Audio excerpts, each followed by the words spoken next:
I didn't break the planet. It was this way when I found it, all right? Everybody laughed when I first said I wanted to be a comedian. Well, they're not laughing now, are they? You know why it's laminated, don't you? To catch the tears of joy. It's a Celtic phoenix. People are thankfully being stupid again. Welcome to Gurus of Comedy. With your host, Dave Keeshan.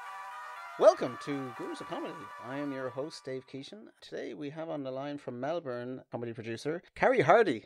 G'day, Carrie. How you doing? Good. How are you, Dave? Excellent. Carrie and I go way back. You and I worked on Mark Williamson's podcast for a while. Yeah, that's true. That's almost 10 years ago now, maybe. Maybe 9. Come on. Eight years. So we kind of got our podcasting experience on that. Carrie was working on booking a comedy room in Sydney at the time. And subsequently, we kind of drifted apart. And I've heard here and there you moved into the more producer space. Mm-hmm. Yeah. We're doing some festival managing around Sydney. And you were bringing shows to Melbourne and Edinburgh. And also a lot of regional stuff around Australia. All of the festival circuits for Australia, and then onto Edinburgh, and then sort of start all over again on the same circuit as well. So, yeah, it's been lots of travelling. I've been living out of a suitcase in the most part for the last 5 or 6 years. It was a nice suitcase. It is a suitcase which seems to perpetually have a small explosion of tomato sauce in it. Nice. Because it seems that whenever I'm like partway through a tour, I get very upset about having to spend money buying condiments. And every now and again, I'll go, I'm not leaving this mostly full bottle of tomato sauce in this city. I'm taking it with me. And I never remember that it's tomato sauce is a carry-on condiment, not a hold condiment. Right. I had a misfortune, and one of my bags was next to some jar of Indian sauce, and it exploded all over my bag. Oh. And that smell. Oh, I think we had to throw the bag out. Just couldn't get rid of it. So the reason why I have a Carrie on today, so Carrie was in the process of bringing shows to Melbourne Comedy Festival, and then some of those shows, or all of them, I'm not too sure, were going to go to Edinburgh, and then coronavirus struck, and all those festivals were canned and locked down, and you, like a lot of people in the comedy and art space, are just almost immediately out of business, and all income... projected income from the year is just gone with no view to coming back. Yeah, it was a very weird feeling. When we got the word through that Comedy Festival in Melbourne was cancelled, I was actually sitting in a small bar with one of my artists who I was producing and our publicist, having a meeting about some different strategies that we were going to use during the season. Like as we were sitting down, we'd ordered our drinks, just starting to discuss stuff. Phone pings with a message and an alert, and all of a sudden, like, well, I guess this meeting is now more of a sociable thing rather than a work thing. We have no shows. It was a really weird time because it was basically because I had stuff that was happening in the UK time zone and in Australia. I basically had 3 days of not really sleeping because it went from staying up in Australia to watch all my work get cancelled in Australia, and then that bleeding into the business hours of the UK. So staying up and like working out which of my UK projects were falling apart, and then going straight into the Australian time zone again, going, okay, well, now that we know that this has been pulled, we have to work out how to unproduce a show. So it was a really bizarre few days when... I know that Melbourne, for a while there, they weren't even going to refund some of the money that had been paid already. I think that they come back around. They did eventually go good in that one. Yeah, a lot of unhappy people about that. I can understand where the festival was coming from. I think they communicated it very poorly. Like in some cases, I mean, like a festival it's not like a 2-week thing. It's probably a 6-month thing. So they would have had outgoing costs to themselves up to that point. So it's not completely... black or white, but there was still, comics had kind of put money in for something they were never going to see anything out of. Yeah, I actually think that if they had come out and said at the beginning, because I know they did have very genuine large expenses for all of the media and marketing collateral that they create for the festival. I think they would have done okay if they had come out and said, we're having to cancel the festival. Obviously, as you would know as well, there are upfront costs that we incur, which part of that is using registration income. So we can refund you part of that, but we can't refund the entire amount. I think people would have been accepting of that. I think the bit where they just came out and said, no, we're not doing it. Technically, we don't need to. Kind of just go, oh, look, we would have understood if you did it a different way, and now like you're in a position where they ended up paying out the full amount. They ended up refunding the full amount to everyone. I mean, I have no idea what it does to their finances for in terms of ongoing cash flow, but just thinking, would have wanted to be in that office making those decisions and having to communicate to 600 and something artists about what's happening. Yeah, well, I have found some of these festivals, they kind of do dictate to artists a lot.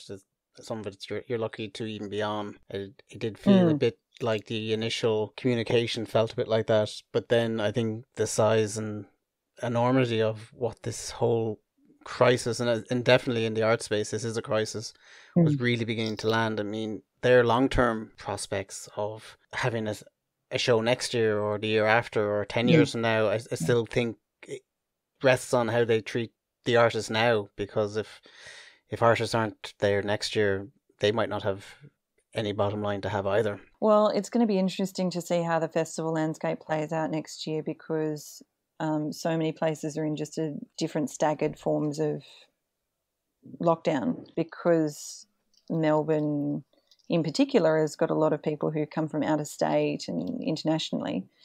It's going to be really tricky for producers to predict whether or not it's going to be a viable festival in terms of people coming in, but also whether or not it's going to be a viable festival just for having audiences come out as well. Because obviously Melbourne is in a very different position to other parts of Australia at the moment.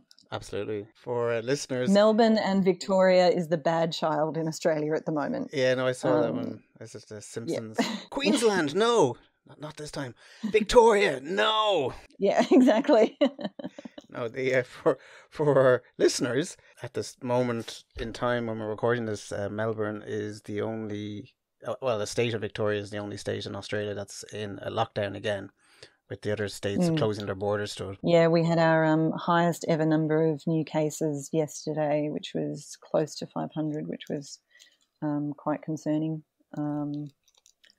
And yeah, it's a bit of, I mean, the Premier of the state has been doing, who would want to be a leader in this time? Who would ever want to be in politics and have to go through a stage like this? It's tough, but it's just going to be terrible. I saw this one time just in a company I worked with, but back in the days when directors and people got cars for being at that level, and said, oh, that's pretty cool, they get like free cars. And then the company went to the wall and said, no, they got to fire everybody. It's like, okay, so that's kind of why they earn the big bucks. It's nice when it's nice, but when it's crap, it's crap. So the state of Melbourne right now, not quite yet, but traditionally, is it like September is when the next phase of the festival you would start again, applications, and get going again? Well, I would be normally doing Perth in January, February. No, I meant when you all the applications, like when Melbourne themselves would be preparing for next year's show. Oh, they would be, I think they open up in maybe October, but it gets earlier every year. Sure. So I think they're around September, October for early registrations, and then they'll close off sometime in November or December. But I mean, so they would be looking out apprehensively now, even at 2021 at the moment. Oh yeah, no, definitely. And with Melbourne, part of the business model that the festival has is that they produce international acts as well, usually from the UK or from America, and they've started doing some international acts through parts of Asia as well. So they would bring in people kind of to perform, is it in Adelaide or Perth? Yeah. And then they would kind of track into Melbourne and then track out back into Sydney, because Sydney Comedy Festival kind of lands just a little bit after Melbourne. Yeah, exactly. Oh, sorry. No, it's before. It's before, isn't it? No, Sydney happens after. Sydney's the end one. You sort of start in Perth and snake your way around to to the East Coast. So even looking particularly to the state of Melbourne now with lockdown, that I'd say they're, I don't know, I'd say it's 50-50 whether or not that show will happen the next year. Yeah, and part of the problem with working in the arts is, and having your income based on a project by project basis, is that I live my career about 9 months in advance. Mm-hmm. Or I live my job 9 months in advance, because before you get to the point of the opening night of the first show, you've got all of that admin and time spent that you go through doing festival registrations or contracting with venues if it's outside of a festival, and you have all of your artists have all of their writing and creative and rehearsing time. And then you move into the phase of marketing, organising all of the logistics if you're travelling interstate or something like that. And those are all hard costs. So, like, Facebook is not going to give me a refund for the advertisements that I ran for Melbourne Comedy Festival, even though it was cancelled. Yeah, right. So you have to be confident that the money that you're spending and investing in a show that's meant to be happening 6 or 9 or 12 months away, you have to be confident that you'll be able to have a chance to recoup those costs, that you won't be faced with another shutdown. And I just don't see at the moment how you can predict those things with any accuracy. So it's a really disconcerting time to be working in the industry and trying to plan things like that. It's just a very different headspace to how you would usually conduct yourself and plan for your year's work. It's very very unsatisfactory. Well, my concern as a performing comedian is, even when the government says it's okay and the venues are all open. Yeah, you need audience confidence to want to come like back. if they're not in the room, you're kind of stuck anyway. So, I mean, I think that could be, you could see a tail on that could run to 18 months from the day the room's open, you know? Yeah, definitely. And also with the impact that, the economic impact that's everyone's had from the corona situation. I don't think there's anyone who's unscathed by it. I also don't know how much disposable income people will have to be able to spend on things like a night out. Because when you look at going out for a night, if you've got kids or anything like that, then you also have to factor in getting a childminder and, you know, transport to and from the thing. And I totally agree with that, but I also feel that some people will be desperate to get out to do anything. You know, when they are comfortable, I'd say you could see people out, because you know, in the grand scheme of things, a comedy night out is one of the cheaper ones. If you kind of go to like a big show in a theater, it's kind of a bit pricier.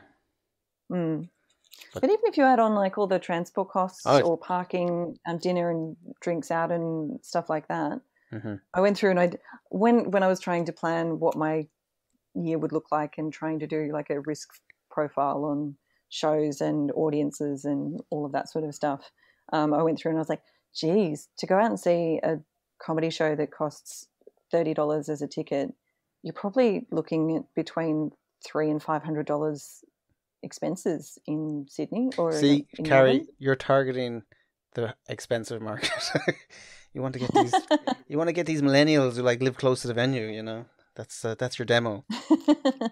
Millennials can't afford to have fun accommodation in fun or accommodation close to town anymore. I think it's I don't know, it might be different in London, but I think there's certainly people that are being pushed out further and further from the city centres. I agree. So that's kind of the horrible state of affairs, but you yourself are not taking it lying down. Oh God, no. You're pushed into the online space. You recently put up an article on your website about this. Do you want to explain a bit about what you're doing? Yes, I'm very bad at being unemployed. So within a week of the coronavirus happening, I've started up 2 new businesses. But we pivoted really quickly into an online space. Part of that was like, it's a fun experiment. Let's see how things go. So what exactly is the format that you're doing at the moment? We're doing full online festival shows, and the way we've got it set up, we use Zoom as a platform, which means that we can have it as an interactive audience experience. There are still some adaptations for that because of different audio blocks that Zoom has in its software and stuff like that. So it's not identical, but we've done our best to recreate the feeling of being part of a crowd and being connected as an audience and experiencing something in the moment, so that it's not like a passive show that you can sit and veg in front of with as Netflix. So you don't record it and for playback later? No, we don't, which is we might alter that in coming weeks, but for the moment we've made a conscious decision not to, because I think there's something quite special about having an event that is set, that is asking you to make a commitment to a particular time. Mm-hmm. And it means that you can see other audience members as well, and that's been one of the biggest pieces of feedback we've had from our audiences, saying it's so nice to feel connected to other people and to see that I'm not the only one sitting away laughing, even though I'm sitting in my dressing gown on my couch. I've got other people who are doing the same thing with me. And what type of numbers have you been able to manage on Zoom for that type of format? I think the top record that we have at the moment is 230 people at a time. Wow, okay. So that one was great. We've had a couple in the 200s, but generally it's around like 100, 150 people. And then there are some niche shows which we've had smaller numbers, but also it's a niche show, and I fully expect that. So they've been really good. The formats that we have are like the traditional festival length, 60-minute-ish stand-up comedy shows. But we've had a real variety of types of show, because we've had some just straight stand-up.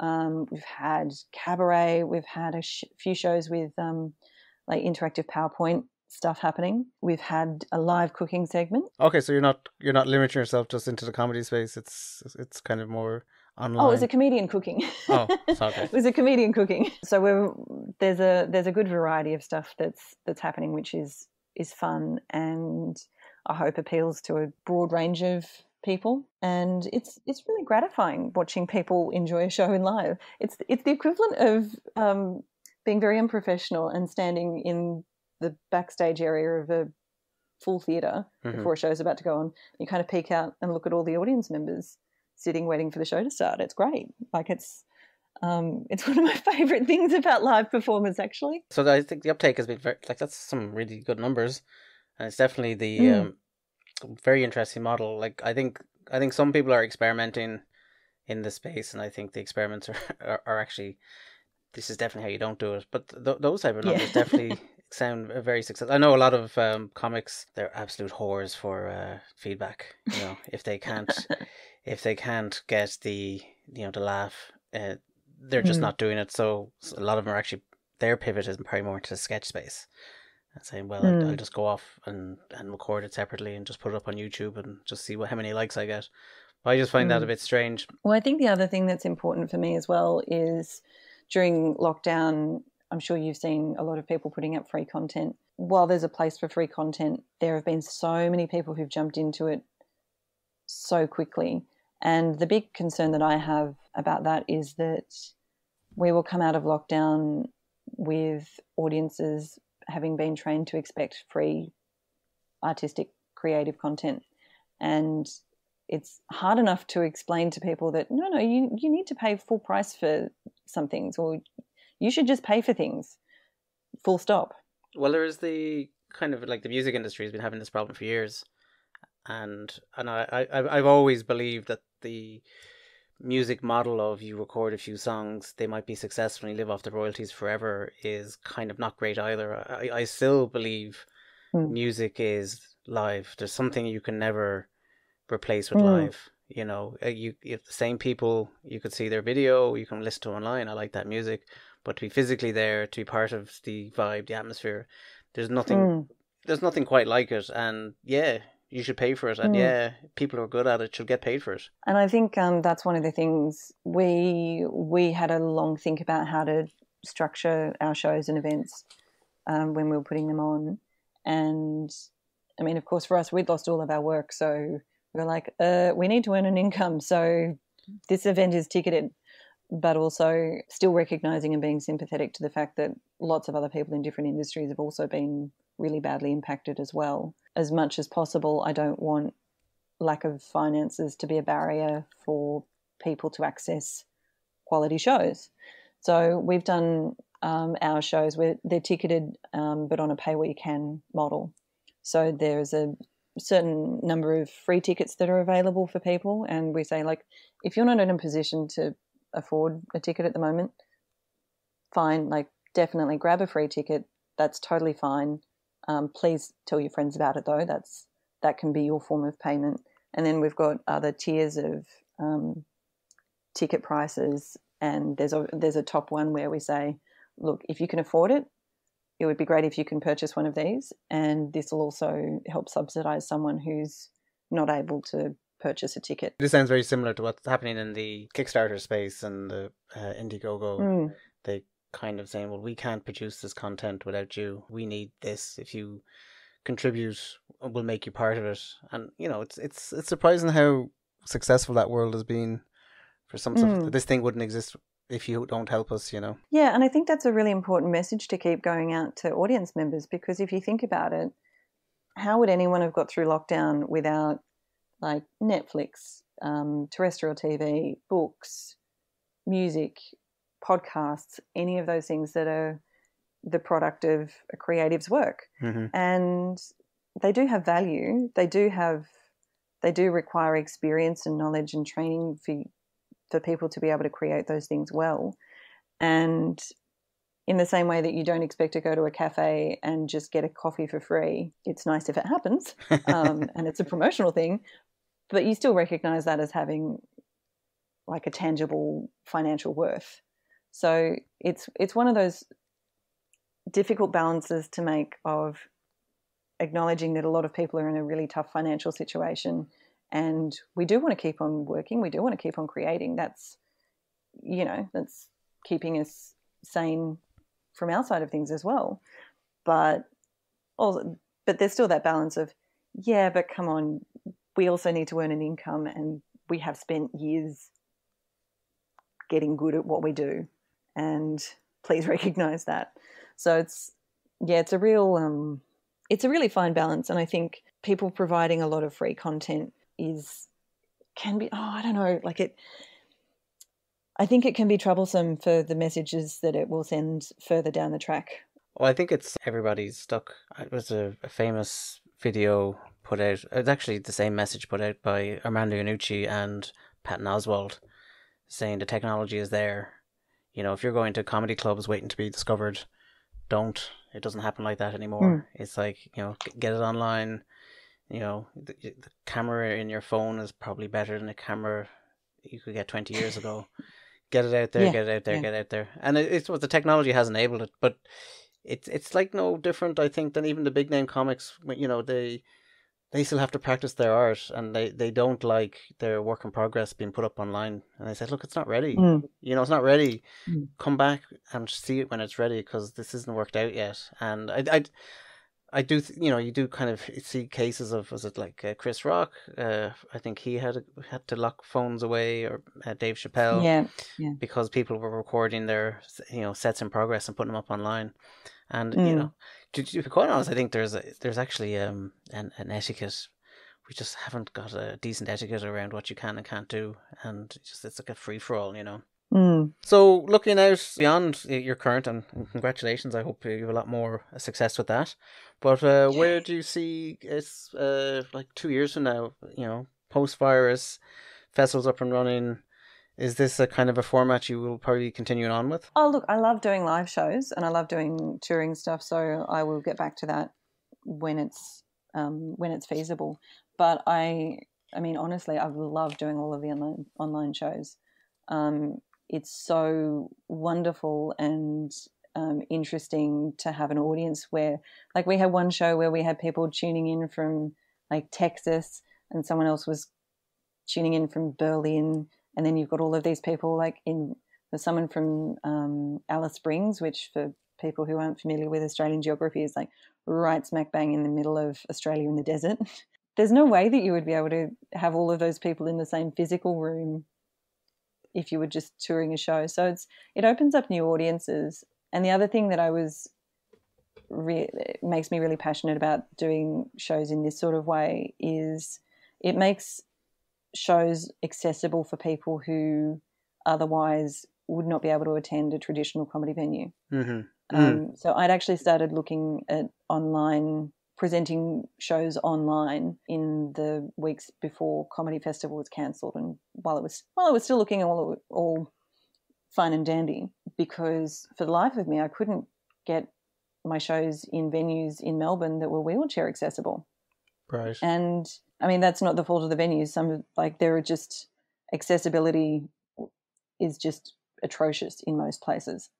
And because I've toured with a comedian in a wheelchair, I've seen firsthand how it all goes and how absolutely frustrating and how much effort it is to just do very simple things a lot of the time. So for me, I was like, well, if I can't get an accessible venue, then I will try some other way to make sure that if people have got a physical or mobility issue, then they can still reach this content. So for me, I'm like, great. There are a whole bunch of people who, for whatever reason, find it really difficult to leave their house, and they can now watch the shows online with us, and we can talk to them afterwards like we would if we were hanging around at the door as people walk out of a festival show. It's great. I think it's simpler than that. Like, one of the frustrations I had growing up in Ireland was it was such a small market, no one would come here.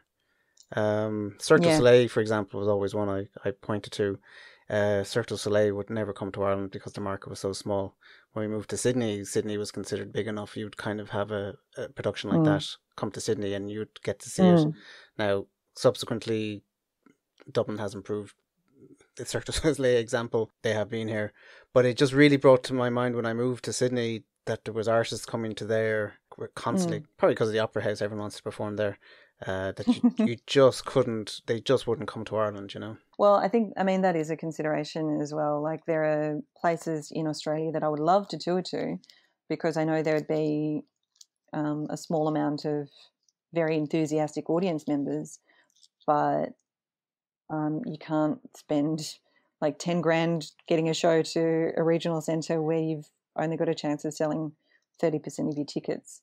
So in terms of that, like, it's a really good way of creating accessibility just from a geographic perspective as well. Mm-hmm. Well, as I say, I wish you all the best. Anywhere online people can find your work?